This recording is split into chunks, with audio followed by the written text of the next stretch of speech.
Hi, this is Anna Imagination with the Healing Garden, and welcome to Shifting Perspectives. I'm going to talk on money, mindset. I am so happy. I had this massive breakthrough yesterday with money where I'm a theoretical learner. And bottom line, if it does not ring true to my ethics, I can't touch it. I can't function, which is why I have my city, is because if it is not, I'm looking for something, don't mind me. If it is not ringing true to me, if it is not vibrating with me, I can't be involved with it because I don't believe, bottom line, what it is I have with me, what it is that I'm doing. And if I don't believe in it, I can't do it. I have this ethical radar inside of me that, oh, this goes against your ethics. What do you think you're doing? And then suddenly I'm in a position where I'm not comfortable with it. So every single little thing I do has to be ethical according to my law, or I can't do it. And money was one where I kept getting stumped by it because, well, bottom line is I could not figure out if it was ethical or not.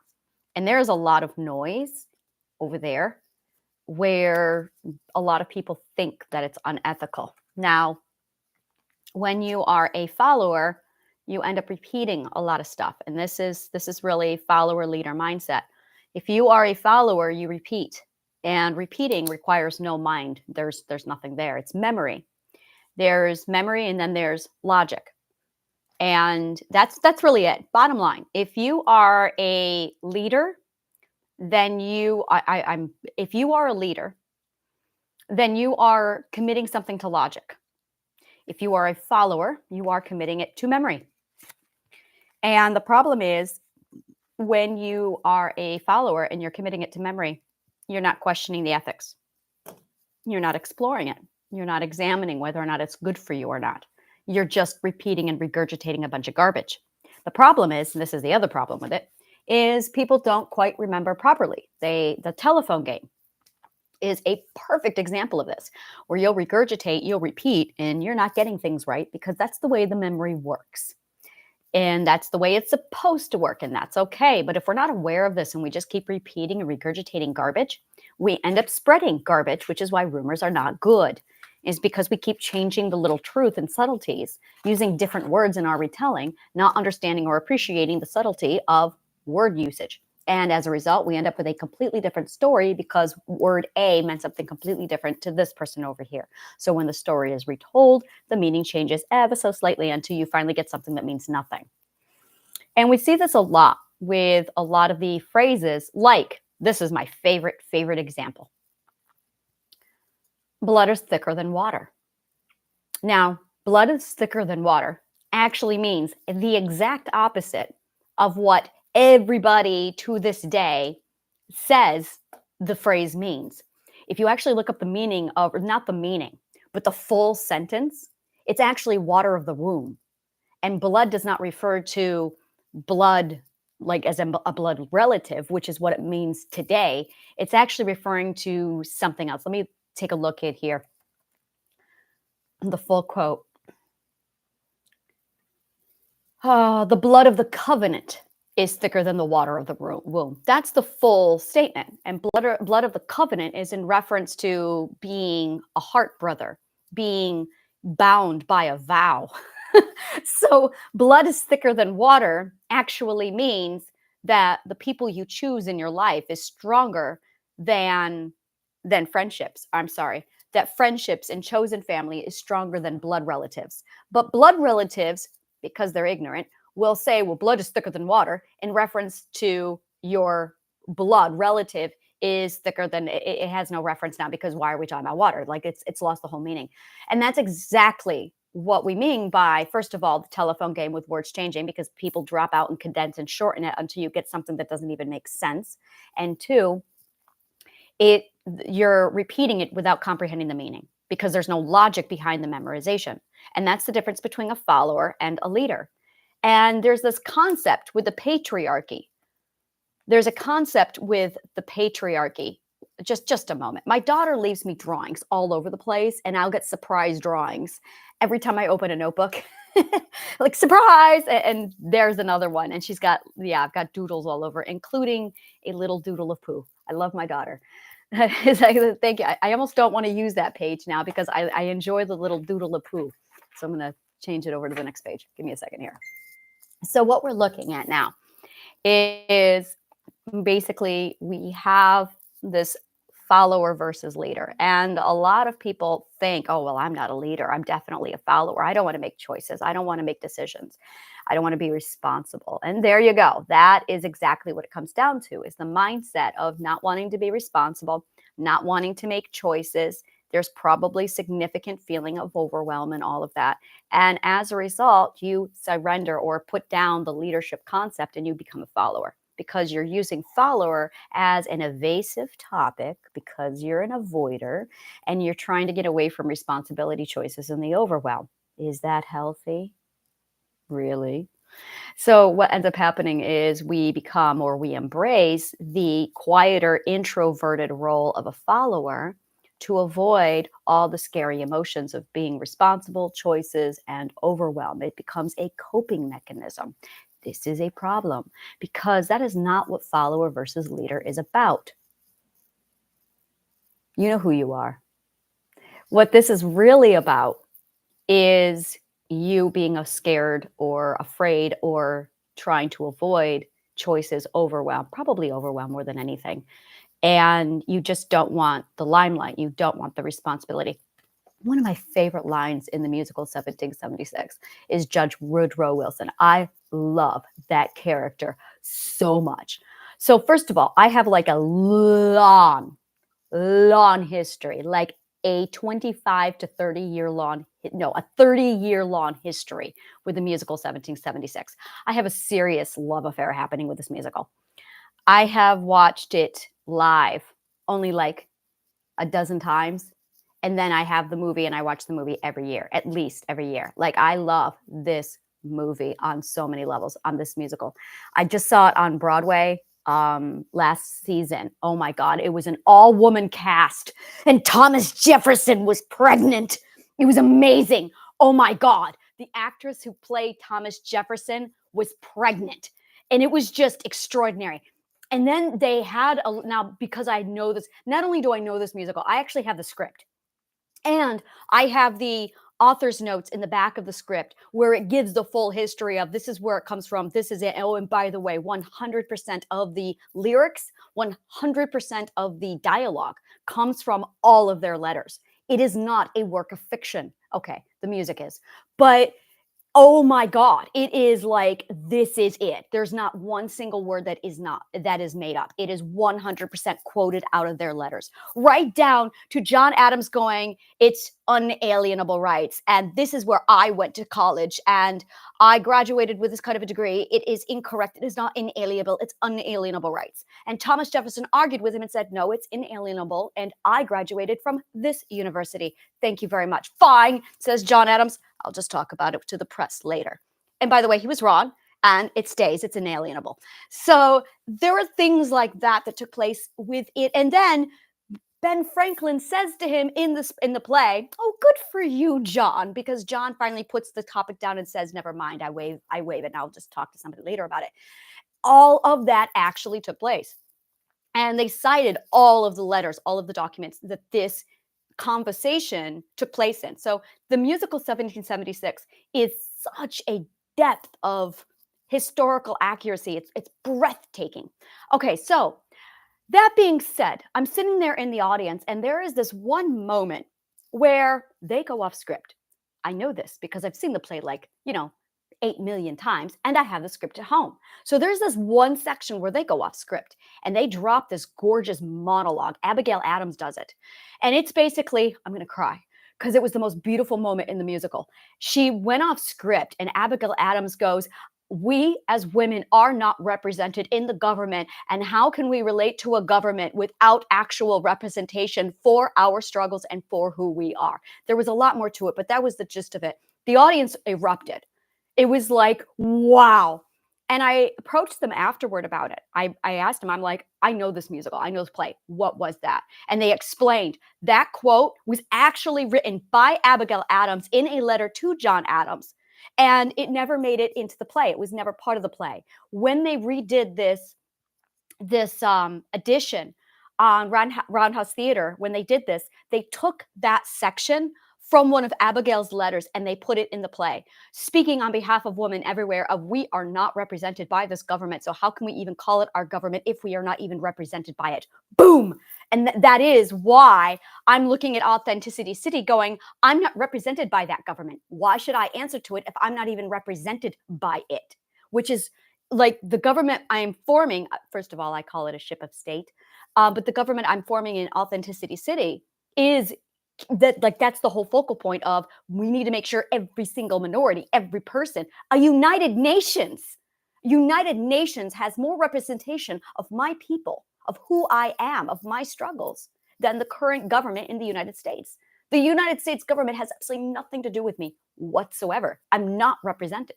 So that being said, when you look at all of it, it's this breathtaking just insight. Oh my God. Okay. So I am a huge fan of Abigail Adams. Like, she's one of my heroes. Of all the people in the world, Abigail Adams is one of my piano is named Abigail after Abigail Adams. Like, that's the level of how much I admire and love that woman. Abigail Adams is my hero. She's my idol. She is like, go Abby.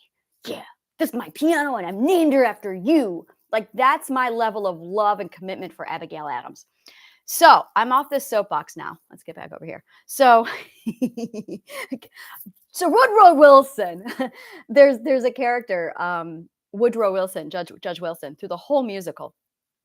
He stands in the shadow. Pennsylvania is made up of 3 delegates, and Ben Franklin, Woodrow Wilson, and Thomas Dixon. Dickinson.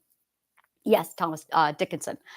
And the 3 of them do not agree on independence. Franklin is for it. Dickinson is against it. And Woodrow Wilson is, that's the point. He doesn't give his opinion. He's always just mirroring Dickinson's point of view. And the way it works when you vote is when you have Pennsylvania has to cast its vote. Now, if it's just one person on the ballot, you give your vote. Like in Massachusetts case, that's John Adams. And this is represented in the musical because for casting purposes, they cut it down, not in literal real life. And there's a reason why they did it that way, but we're not getting into that. So in Pennsylvania, there's 3 characters. There's 3 delegates. And they can never agree. So they're down to voting for independence. This is like the final vote of whether or not independence is going to fall, sink, or go. Which is it? They've got the cast split down 50-50. No, wait, it's unanimous. The whole thing is unanimous. Everyone is for independence under the guidelines of what at that particular moment the Declaration of Independence dictates. Now we're down to the final vote, and it comes to Pennsylvania. So Ben Franklin calls for an individual vote, as in I want all 3 of us to vote within our party, within our state delegates, to determine how Pennsylvania feels. And he does this on purpose. It's so strategic. So Ben Franklin says yay. Dickinson says nay. There it is. We have 1 vote left. It comes down to Judge Wilson. And they're like, well, there you go. And Ben Franklin just grins like, there you go. What's your vote? And Dickinson says, this isn't difficult. Cast your vote. It's a no. He stops and he says, I am not like you. I am not like most of the men here. I don't want to be remembered.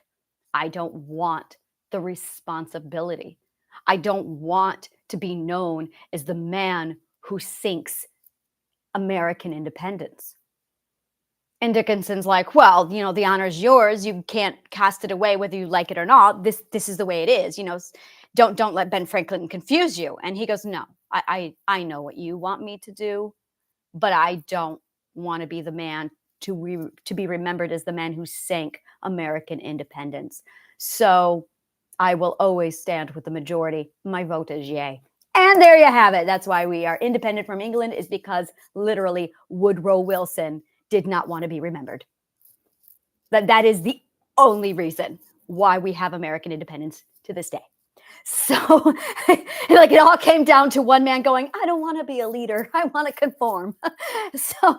And he voted yay. So Pennsylvania's delegates said yay. So the vote was yay and American independence was adopted.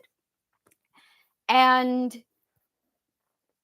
it really, really is a phenomenal example of follower versus leader. It really is this gorgeous psychological ooze of just let's examine follower versus leader.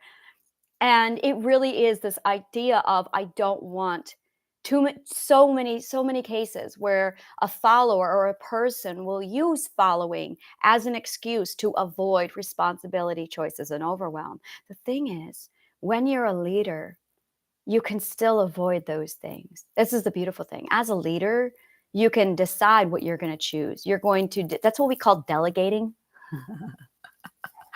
That's delegating. If you don't want the responsibility, okay, responsibility. Can you? Can you? I see. It comes down to accountability. That's really what this is. It's accountability. Choices. You can easily just delegate somebody else to make the choices. Overwhelm. That is a legit. Like I get the emotion there. But accountability, responsibility. A person who avoids accountability and responsibility. Why is what I want to ask. It's a whole why. What is it about it? If you're afraid of responsibility, what is it about responsibility that scares you? What is it about the accountability? It usually comes down to, I don't want to be responsible. Well, why not? What are you afraid of? And it's afraid of disappointment of others. It could be fear of not wanting to upset others, fear of letting other people down, fear of making the wrong decision and failure. We're all coming back down to fear. And instead of dealing with that fear and addressing those fears, instead the person will say, I just don't want it. And then they will become a follower in an attempt to avoid the responsibility, or worse, to avoid disappointing people. Now we're looking at people pleasing. So people who gravitate toward being a follower are usually people who are really bogged down by being people pleasers, and they can't handle the they can't break out of people pleasing, and or they don't have the mindset to address their people pleasing. So they become a follower. And what ends up happening as a follower is you're basically subjecting yourself to a life of memorization and repetition. And as a result, it's literally a mental prison. It is quite literally a mindset that puts you in a prison, because you are literally handing over responsibility, accountability, and the keys to your life, saying, I refuse to choose. Now, that being said, through the whole musical, 1776, there were so many moments where somebody asked Woodrow Wilson his opinion, and he would open his mouth to give it, and people would stomp on top of him. Other people wouldn't see him. Oh, God, Caesar Rodney. I love Caesar Rodney so much, of Delaware. And Caesar Rodney, we all know him. So if you look at the coin, the quarter, the Delaware quarter, there's a man on a horse. That's Caesar Rodney. This is him. So he is introducing all the delegates as they come in to a new delegate from Georgia. And he does not introduce Woodrow Wilson. And Wilson does a whole like, hello, I'm here. And Rodney turns to him and says, oh, I'm so sorry, but if you insist on standing in Dickinson's shadow, how is anyone to know you're there? And there's like a lot of little zingers like that, where you see Wilson through the whole musical. People will ask him questions. I don't know. Let's think about this. And the man's a philosopher. He's a very intelligent man. He's a judge. And every time he speaks out, he's squashed, he's suppressed, he's put down, he's ignored, he's walked on, mostly by Dickinson. And people just, oh, well, he's not there, because he chooses to be the follower, because he chooses to fall back until that final moment at the very end of the film. Like you don't even notice he's there. The first time I watched it, you don't even notice he's there. It's not until you get to that end spotlight when Ben Franklin says, let's call the delegates and let's do a vote. And suddenly you've got the whole thing down on this invisible man. And you're going, who's this guy? And it's an extraordinary example of leader versus the follower. And then bringing it to current situation, current society, there are so many people who focus so much on, well, I'm a leader. Or, no, I'm a follower. I don't want to lead. I prefer, and well, hold off a moment. I am a firm believer that we all are leaders. Leaders are one of two people. Leaders either are narcissists with a power trip and they're seeking out the power and the control so they can project onto others, or they are mentally stable people who are quite comfortable with their authority in making decisions and they've done the homework. A follower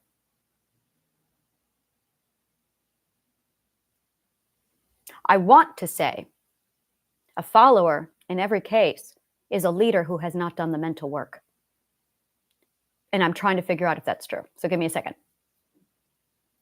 Are there cases where someone has done the work and they just don't want the responsibility? See, then there's people who love to play.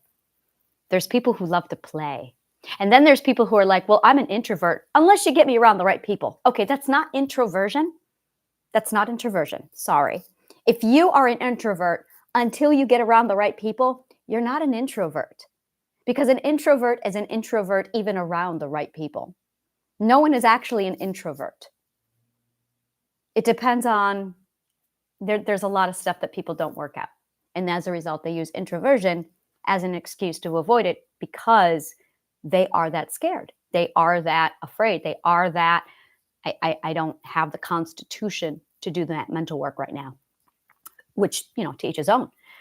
But, and the same thing goes true with followers. People claim, oh, well, I'm a follower. I don't want the responsibility until you get them in the right scenario. And then there's people, these are my favorite people. I'm one of these people. I have been this person so much. I don't want the responsibility. I just want to play. Now, I'm still a leader, but I want to play. So there's people who think leader means work. Leader means carrying the brunt of the work and having to be like at the top of the slave owner with the whip. There's those people. I don't want to be that person. I want to play because I don't like work. I fucking hate work because work means to do without pleasure. Why would I ever do anything that gives me no pleasure? And this is it really right here, is we have a lot of words like work that weigh into our decision on whether or not we're going to be a follower or a leader. Work is a big one. People person, extrovert. This is another one that's a really big weigh in on whether or not we are going to be a leader. Public speaking. If you have a problem with public speaking, you are probably not going to want to be a leader. Now, you are not talking about leadership at this point. Now you're talking about a significant fear of speaking in public. And a lot of people will take that public speaking fear and project it onto being a leader. And then they'll, oh, I don't want to be a leader, because in their brains, they're going, I really don't want to public speak. I love those people. I relate to those people. I was those people for a very long time. So I was also I don't want to be a leader because I don't want to work. I would rather be a grasshopper and go play. Like that's where I go. But followers don't do that. Followers are actually the workaholic bees down at the bottom being told what to do. They're the drones. So there's this really, if we're going to use words follower, leader, let's really get down to the core of it. Let's really dissect follower and leader and get into the guts of this mindset, the guts of the word. And that's what I do. I talk about the guts of the word, the guts. The guts of follower and leader. Follower just means I'm going to memorize. And in most cases, whenever I do meet a follower, they're actually highly independent people, which makes them a leader. They are highly independent. They're very quiet. They are introverts and they hate conflict. Who do they hate conflict? They do not like conflict. I remember this one person, wonderful, wonderful. Oh, he was a fuck buddy. I can't call him a friend. He was just some guy I hung out with. He was an introvert, so he said. He was very wealthy, and we hung out for quite a while. And he loved hearing all of my stories. I was on adventures and I was doing all of these things. And then I would go and hang out with him and his dog, and he would just listen to all of my stories. And he's like, I could never do what you do. I just want to hear your stories. I get this a lot, where introverts will collect me just to hear my stories, until I finally cut that off, because that consumed so much of my time, where I was just regaling people with my stories. And I'm like, I really need to charge people. You want to hear my stories? It's going to cost you like $50 for a story, because this is exhausting. And I was in a massive psychological study with him. He didn't know it, where I was watching his behavior, and he was highly independent. He lived alone. He had his own suite in Manhattan that he was paying mortgage on. And he had no one in his life. He was not a follower. He was a loner. And that's it right there. He was not a follower. He was a loner. But he used the word follower a lot. He was like, I'm not a leader. He's like, definitely, I'm not a leader. And he would insist that he was a follower and an introvert. And then I watched his life and I watched what he was doing. And I'm like, dude, you're neither a follower or a leader. You're just a loner. A loner is a leader who doesn't like people. That's it. If you're a lone wolf, you're a leader. And that's it. A follower. And like I see, so yes, I'm going to stand by what I'm saying. I have yet to meet a follower who is truly a follower. I people who are followers are uneducated. They like being told what they do because they seek out, in a lot of cases, they seek out the mommy role in other people because they want to be parented because they never were parented. Sorry, not sorry. That's psychology. That's it in a nutshell. People who gravitate toward the follower role seek out parenting because they never were parenting. So they never were parented. So they have this significant deficit of neglect and abandonment because they were never fulfilled as children, and they forever seek out that need to be parented and directed that they never got as children. So they gravitate toward following, hoping and seeking, and basically forcing everybody into a parental role for them, primarily a boss. And as a result, you have a lot of people who are following because they are using people as an emotional prosthetic to get the parenting that they never got as children. So are you really a follower? I don't believe people are followers. I don't. I do not believe a person is a follower. I believe every one of us is a leader or a loner. And that's it. We are either a leader or a loner, or we are mentally ill. Because every time I see somebody who is mentally healthy, I watch over and over again people going from follower over to leader. Follower, I got healthy, now I'm a leader. Healthy, follower, healthy, now I'm a loner. And they'll fall into a loner or a leader. Now, the difference between a loner and a leader is this. A loner doesn't want the responsibility. They still don't want the responsibility. I toggle between loner and leader. That's where I toggle. See, when you have only two choices, it becomes black and white, and that's a trap. It's a trap. So when you have follower and leader, right there, it's a trap. There's a third option. There's almost always a third option because it's a spectrum. It's always a spectrum. So if you're claiming you're a follower, you need some mental work. Once you get your mental work done, your choices are going to open up to become on a spectrum of loner and leader. That's the actual spectrum. Follower is where you default when you're mentally ill and you're using leadership as an emotional prosthetic because you seek out other needs. So it's really loner versus leader. And this is where my brain is. I'm a loner, which is why I'm in Authenticity City. And I'm very much you can lead or you can follow me. You're more than welcome to set an example, or I'll set an example. I'm doing my own thing. You're more than welcome to hang out and follow me. But I'm going to go here. And I have a lot of people who come in who gotta love the narcissists. They come in and they're like, oh, well, you should do this over here. We're doing this over here. You need, whoa. You do not come into my city and tell me that I need to abandon my kingdom so I can become a citizen of yours. It doesn't work that way. No, I'm home. Thanks, but no thanks. And that's usually when the name calling starts. So I've got my city over here.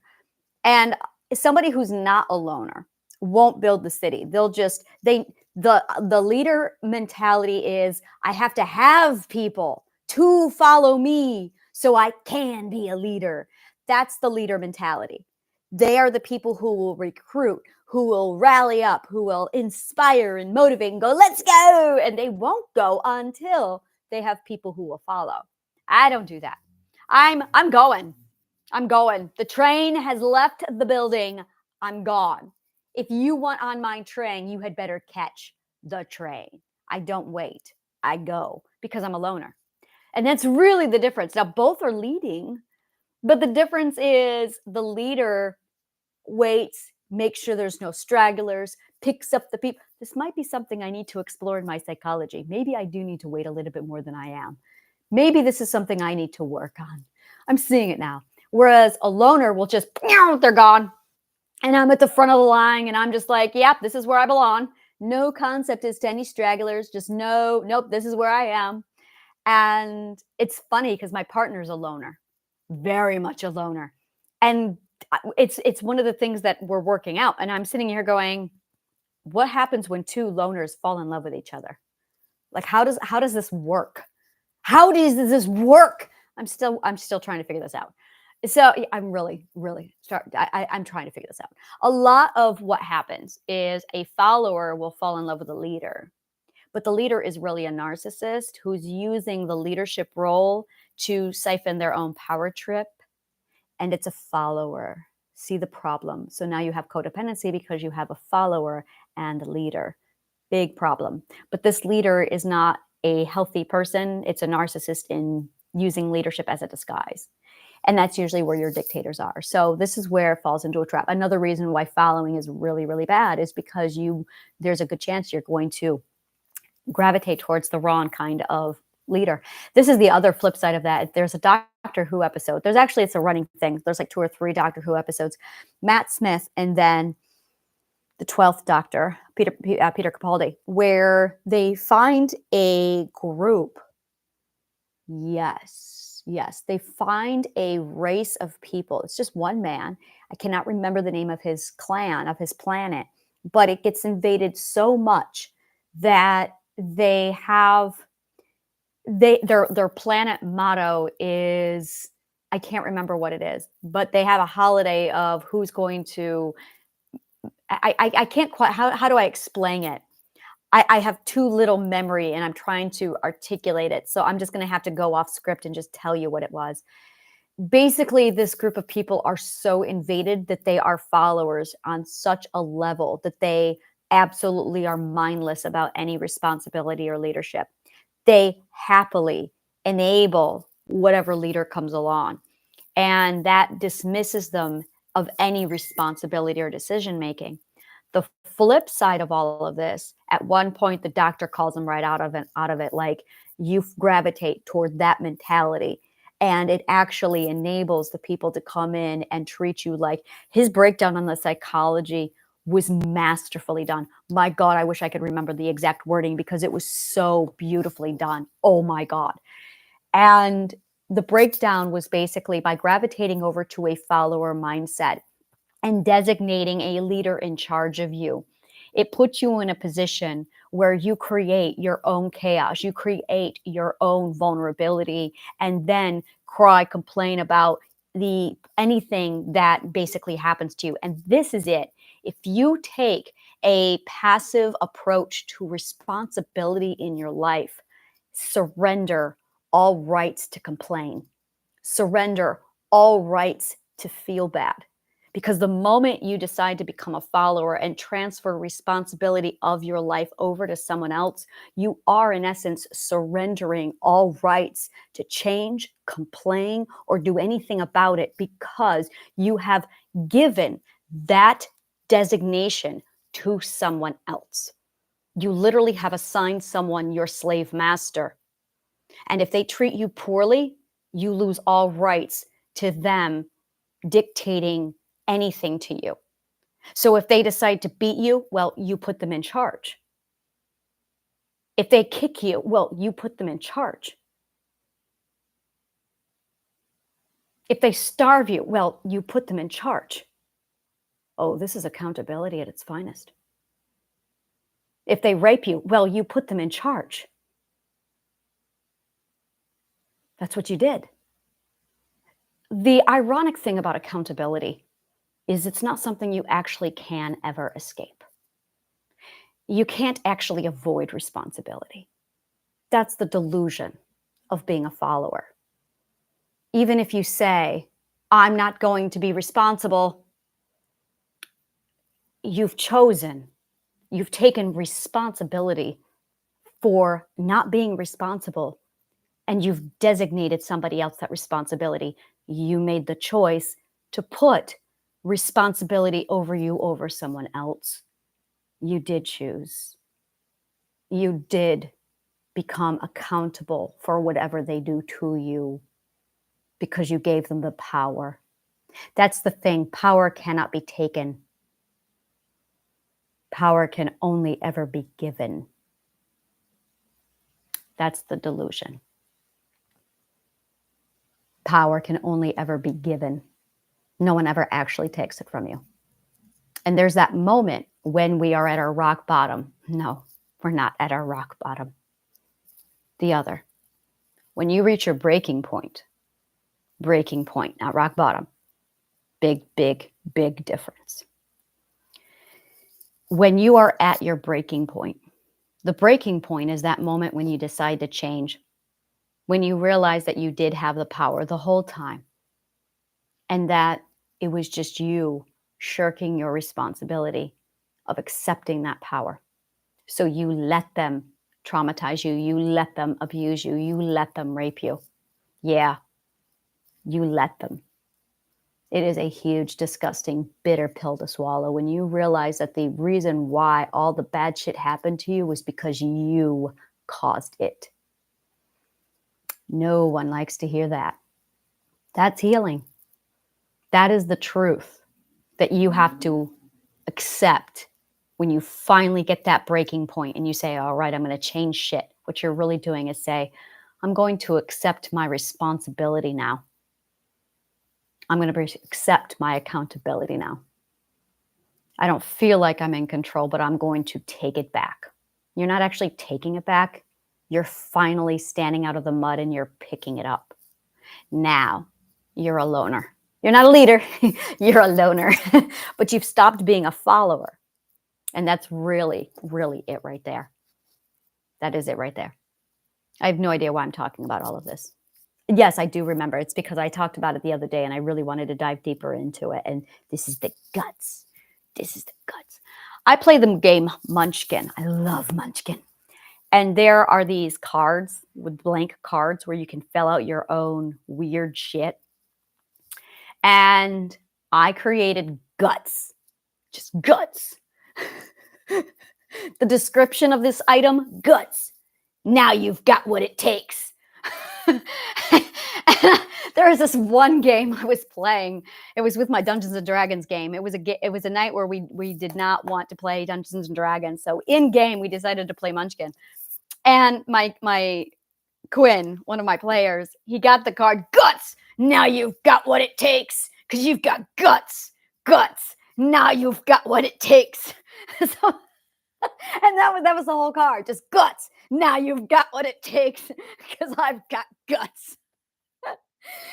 It's like one of my favorite cards that I composed for Munchkin, and every time it comes up. And then I had ugly face mask. I loved ugly face mask. Ugly face mask. Oh, I'm so sorry. I thought you were wearing an ugly face mask. It's just your face. Here, have an ugly face mask to cover up your face. So, I also had ugly face mask. I had a few cards in there that I loved creating cards for. I loved creating cards for Munchkin. But the whole thing, when I talked about getting into the guts of the word, that's all I could think of was that card. Now you've got what it takes. Guts. Now you've got what it takes. All right. If you love shit like this, like, subscribe, follow, comment below. Let me know what part of the show resonated with you. And take a look at the comment below. Like, read through everything. This is me going, welcome to Authenticity City. Here is the directory. We have a map. Take a look at everything we offer. Find out which part of the city is your part of the city. I don't talk about change. I do change. Thank you so much. And may the kindest of words always find you.